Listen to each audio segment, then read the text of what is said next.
Mon cher, ma chère, tu dois changer de standing. Tu dois changer de côté. Si tu es du côté des gens qui sont moins forts lorsqu'ils sont devant des problèmes, des gens qui courent dans leur chambre, s'enfermer pour pleurer, alors je te rappelle que tu ne peux pas vivre cette vie parce que pleurer n'est pas une solution. Bien que cela puisse libérer ton âme, mais pleurer ne pourra jamais être une solution pour que tu puisses sortir de cette situation. Alors, si tu veux vraiment changer les choses, aujourd'hui, demande-toi quelle est la cause de ta souffrance. J'aimerais te donner quelque chose pour que tu puisses savoir qu'est-ce qui a causé ta souffrance ou encore qu'est-ce qui a causé cette situation qui ne te met pas à l'aise. Moi personnellement, j'ai eu un moment difficile dans ma vie. Un moment où j'ai dû faire un choix entre ma vie. Je n'aime pas trop en parler, mais vous voyez, avec vous, on doit tous se dire pour pouvoir trouver une solution dans tout problème, même si ce ne sont pas les plus forts. Mais j'ai eu un moment dans ma vie où j'ai dû faire un choix entre poursuivre mes rêves ou alors poursuivre des rêves qu'on me faisait vivre à cause d'une mort que j'ai vue venir à moi. J'avais une petite nièce que j'aimais tellement trop.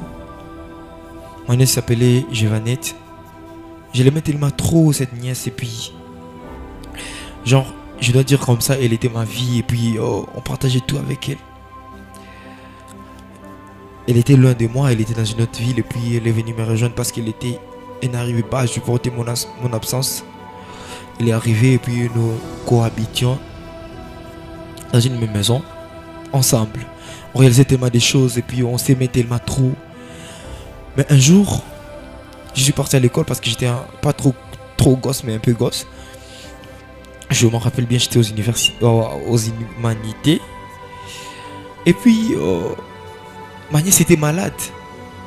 Je suis allé à l'école et puis en revenant, on me dit, ta nièce est hospitalisée, tu dois passer à l'hôpital pour voir ta nièce. Cette nièce constituait des rêves pour moi. Pourquoi? Parce que tout ce que moi j'ai rêvé, c'était de lui rendre ce qu'il est en train de me donner par l'amour.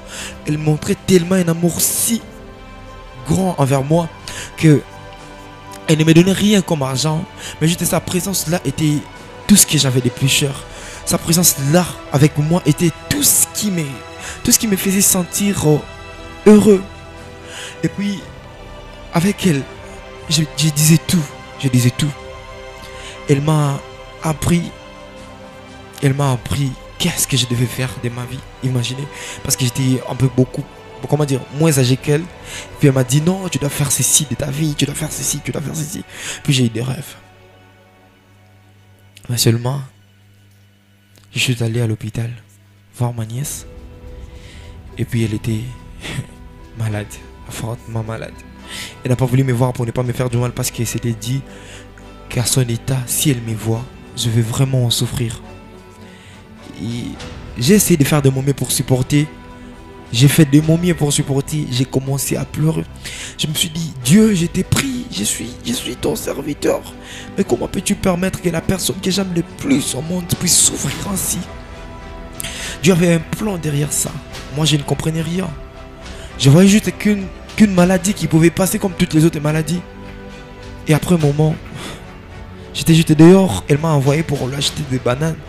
Je suis sorti, je les ai achetés et en train de revenir, je revenais tout bonnement heureux parce qu'elle ne mangeait pas et ça faisait du jour. Et puis elle m'a demandé d'acheter un truc pour elle pour qu'elle mange. Et puis elle a exigé que cela ne provienne que de mes mains.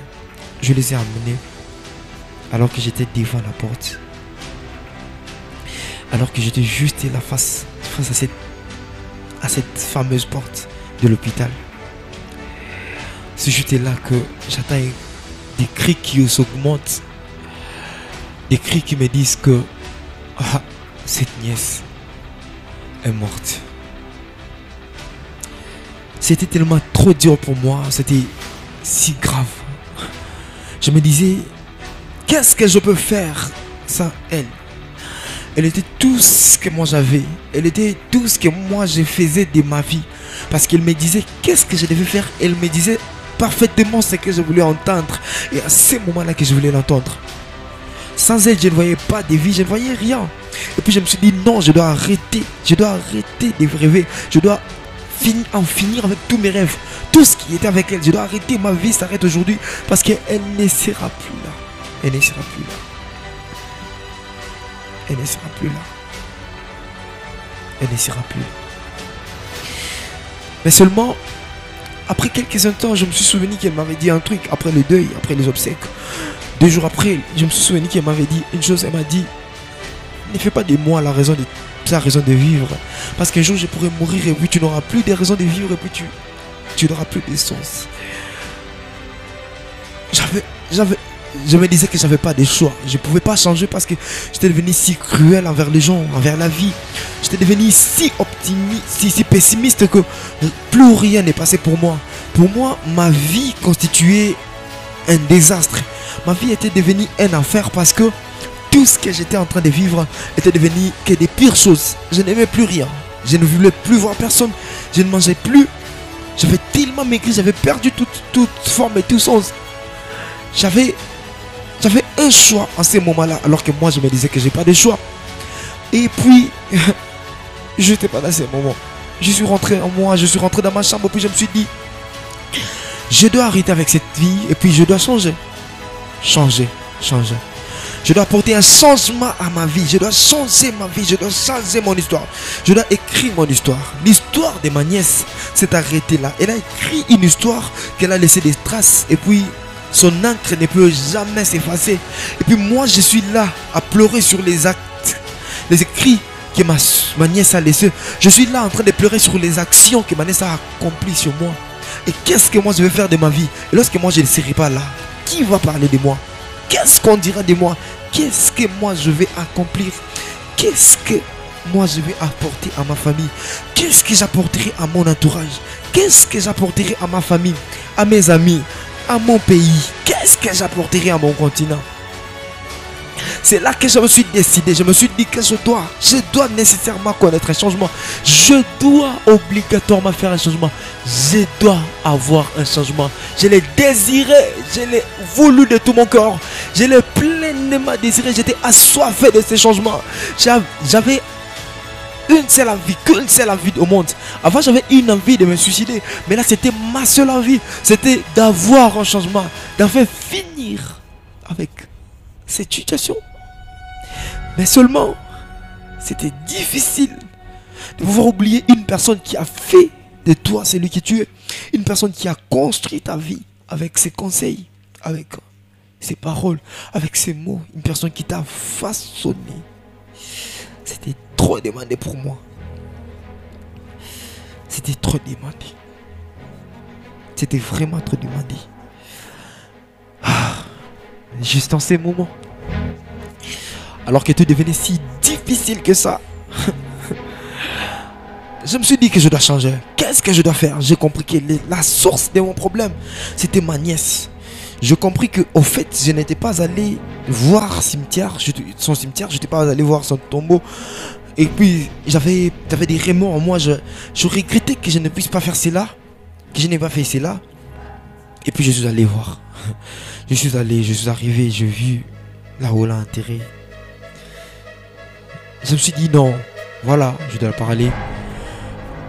Je parlais, je dis non, toi tu as vécu ta vie. Tu as fait ton histoire. Je dois écrire la mienne. Ce que toi tu dois faire, c'est déraciner pour pouvoir changer des côtés. Changer d'état.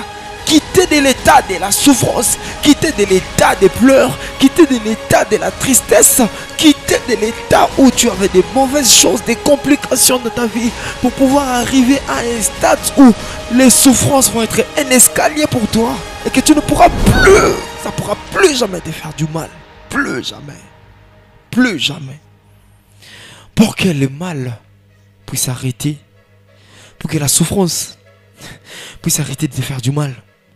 Tu dois accepter que la souffrance fait partie de la vie.